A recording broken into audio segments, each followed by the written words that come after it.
विनी, दिव्या का विवाह पास आ गया है। पहले सोच रही थी सब काम समय से निपट जाएंगे, पर ऐसा नहीं हो पा रहा है।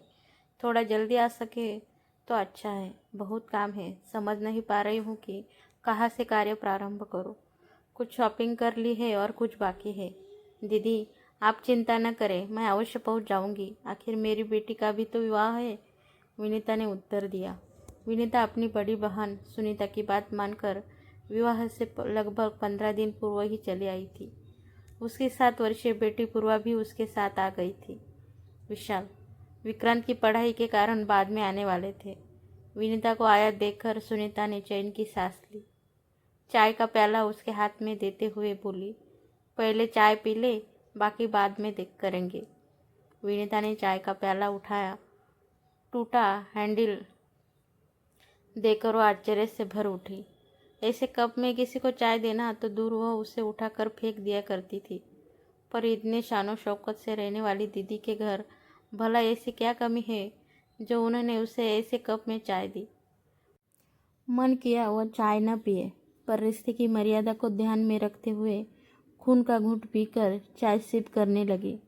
पर उसकी पुत्री पूर्वा से नहीं रहा गया। उसने कहा, मौसी, इस कप का हैंडल टूटा हुआ है क्या? मैंने ध्यान ही नहीं दिया। सारे कप गंदे पड़े हैं।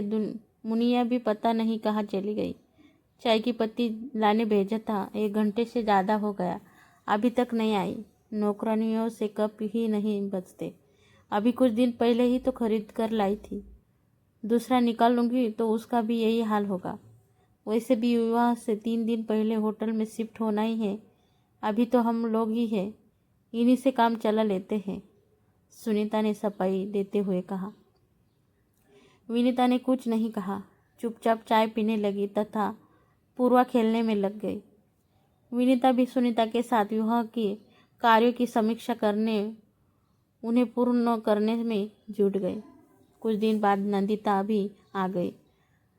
उसे देखते ही सुनीता और विनीता की खुशी की सीमा न रही। दोनों एक साथ बोल उठी, अरे अचानक तुम कैसे? कोई सूचना भी नहीं दी। मैं सरप्राइज़ देना चाहती थी। मुझे पता चला कि तुम दोनों अभी एक साथ हो तो मुझसे नहीं रहा गया। मैंने सुजय से कहा कि विकी की परीक्षा की सारी तैयारी करा दी है, अब बाद में आ जाना।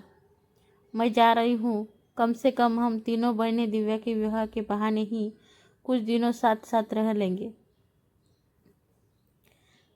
बहुत अच्छा किया, हम दोनों तुम्हें ही याद कर रहे थे। मुनिया, 3 कप चाय बना देना और हाँ, नए कप में लाना, सुनीता ने नौकरानी को आवाज़ लगाते हुए कहा। फिर नंदिता की ओर मुक्ति होकर बोली, अगर पहले सूचना दी होती तो गाड़ी भिजवा देती। सुनीता दीदी की बात सुनकर विनीता के मन में कुछ दरक गया। नन्ही पूर्वा के कान भी खड़े हो गए। नंदिता के आते ही दूसरे कप निकालने के आदेश के साथ गाड़ी भिजवाने की बात ने उसके शांत दिन में हलचल पैदा कर दी थी। जब वो आई थी तब तो दीदी को पता था, फिर भी उन्होंने किसी को नहीं भेजा। वो स्वयं ही ऑटो करके घर पहुंची थी। बात साधारण थी, पर विनीता को ऐसा महसूस हो रहा था कि अनचाहे ही सुनीता दीदी ने उसे ही हैसियत का एहसास करा दिया है। वो पिछले 8 दिनों से वो उसी टूटी कप में चाय पीती रही थी, पर नंदिता के आते ही दूसरे कप निकालने के आदेश के साथ गाड़ी भिजवाने की बात को वो पचा नहीं पा रही थी।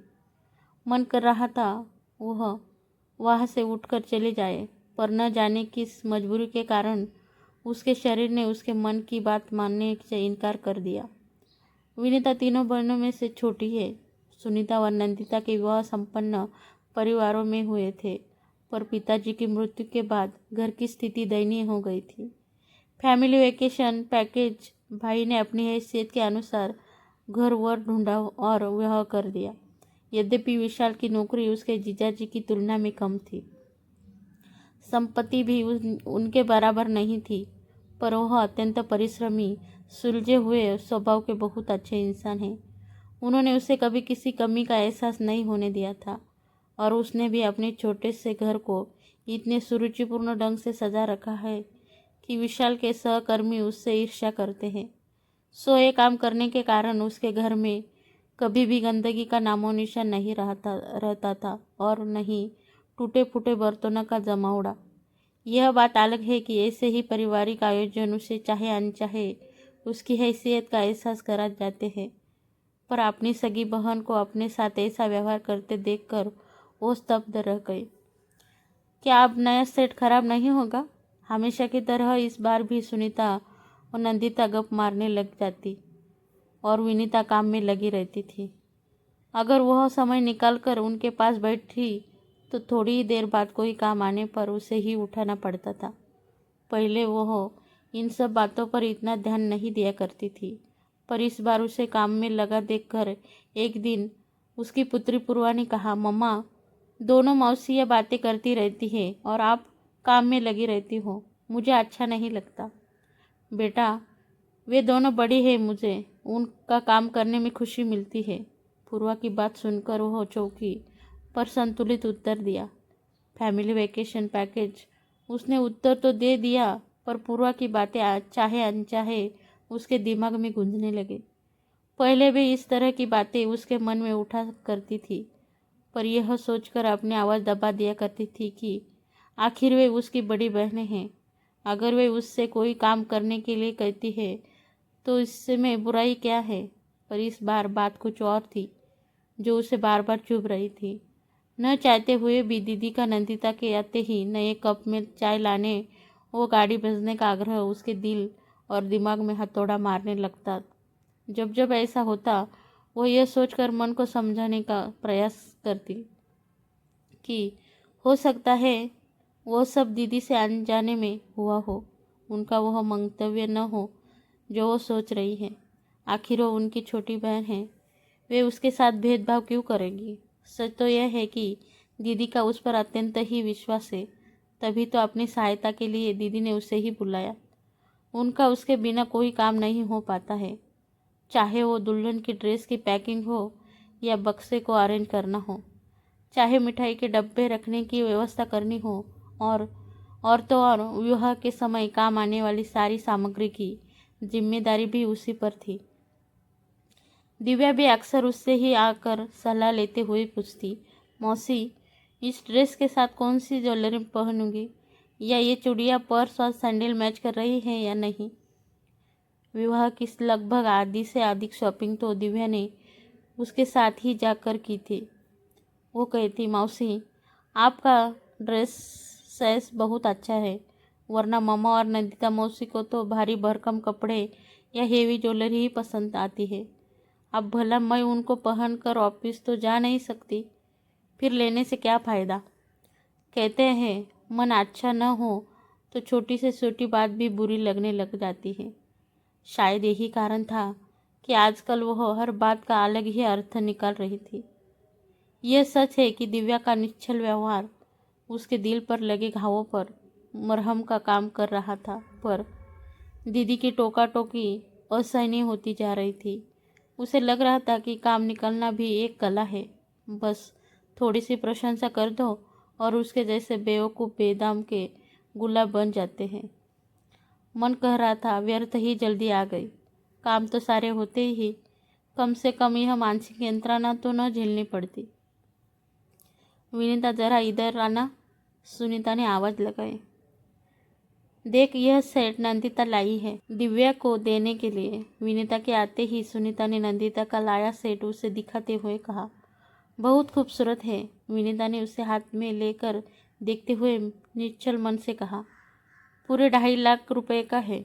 नंदिता ने दर्प से सबको दिखाते हुए कहा, मौसी, आप मेरे लिए क्या लाई हो।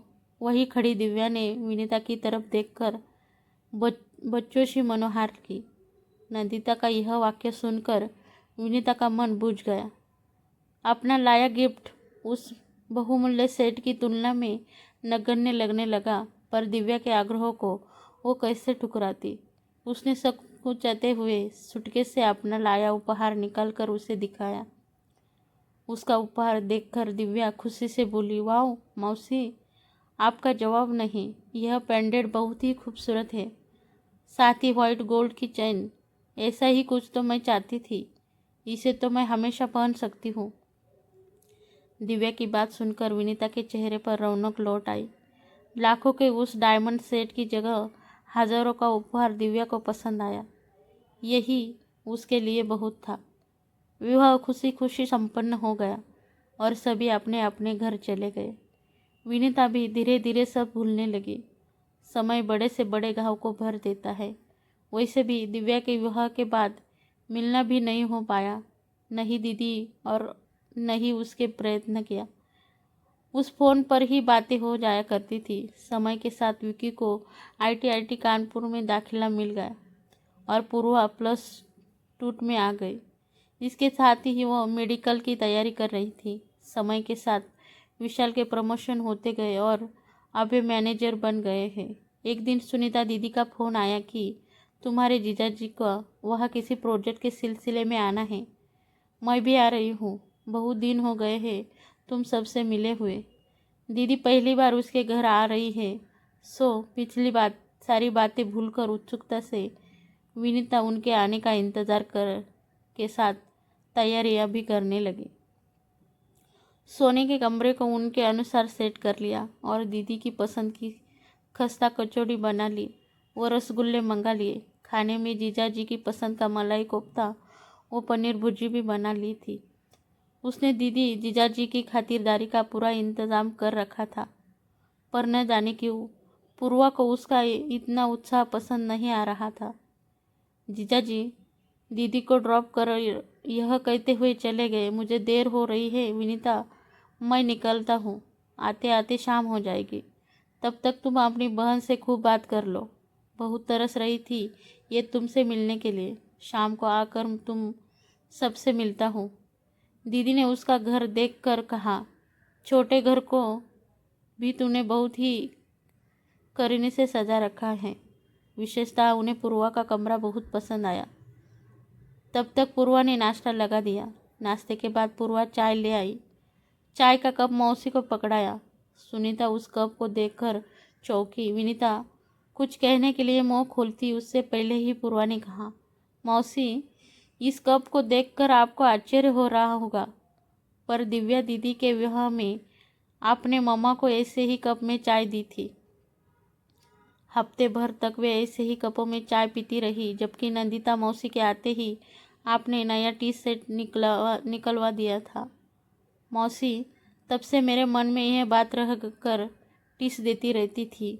वैसे तो टूटे कप हम फेंक दिया करते हैं, पर यह कप मैंने बहुत सहेज कर रखा था उस याद को जीवित रखने के लिए कि कैसे कुछ अमीर लोग अपनी करनी से लोगों को उनकी हैसियत बता देते हैं, चाहे वो उनके अपने ही क्यों न हो। आज उस अपमान के साथ अपनी बात करने का अवसर भी मिल गया। सुनीता चुप रह गई। बाद में वो पूर्वा के कमरे में गई और बोली, सॉरी बेटा, आज तूने मुझे आईना ही नहीं दिखाया, सबक भी सिखा दिया है। शायद मैं नासमझ थी। मैं यह सोच ही नहीं पाई थी कि हमारे हर क्रियाकलापों को बच्चे बहुत ध्यान से देखते हैं और हमारी हर छोटी बड़ी बात का वे अपनी बुद्धि के अनुसार अर्थ भी निकालते हैं। मुझे इस बात का एहसास ही नहीं था कि व्यक्ति चाहे छोटा हो या बड़ा, सब में आत्मसम्मान होता है। बड़े एक बार आत्मसम्मान पर लगी चोट को रिश्तों की परवाह करते हुए भूलने का प्रयत्न कर भी लेते हैं, किंतु बच्चे अपने या अपने घर वालों के प्रति होते अन्याय को सहन नहीं कर पाते और अपना आक्रोश किसी न किसी रूप में निकालने की कोशिश भी करते हैं। पूर्वा, तुमने अपनी मन की व्यथा को इतने दिनों तक सोए तक ही सीमित रखा और आज इतने वर्षों बाद अवसर मिलते ही प्रकट भी कर दिया। मुझे खुशी तो इस बात की है कि तुमने अपनी बात इतने सहज और सरल ढंग से कह दी। आज तुमने मुझे एहसास करा दिया बेटा कि उस समय मैंने जो किया वो गलत था। एक बार फिर से सॉरी बेटा, कहते हुए उन्होंने पूर्वा को गले से लगा लिया। जहाँ सुनीता अपने पिछले व्यवहार पर शर्मिंदा थी, वहीं विनीता पूर्व के कटु वचनों को सुनकर उसे डांटना चाहकर भी नहीं डांट पा रही थी। संतोष था तो सिर्फ इतना कि दीदी ने अपना बड़प्पन दिखाते हुए अपनी गलती मान ली थी। सच तो यह था कि आज उसके दिल से भी वर्षों पुराना बोझ उतर गया था। आखिर आत्मसम्मान तो हर एक में होता है।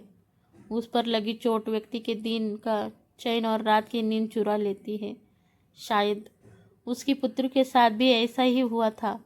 आज उसे यह भी एहसास हो गया था कि आज की पीढ़ी अन्याय का उत्तर देना जानती है, साथ ही बड़ों का सम्मान करना भी। अगर ऐसा न होता तो पूर्वा सॉरी मौसी कहकर उनके कदमों में न झुकती। तो दोस्तों, हमारी आज की कहानी आपको कैसी लगी कमेंट में ज़रूर बताना, और अच्छी लगी तो लाइक और शेयर ज़रूर करना, और चैनल पर अगर नए हो तो चैनल को सब्सक्राइब ज़रूर करना। धन्यवाद।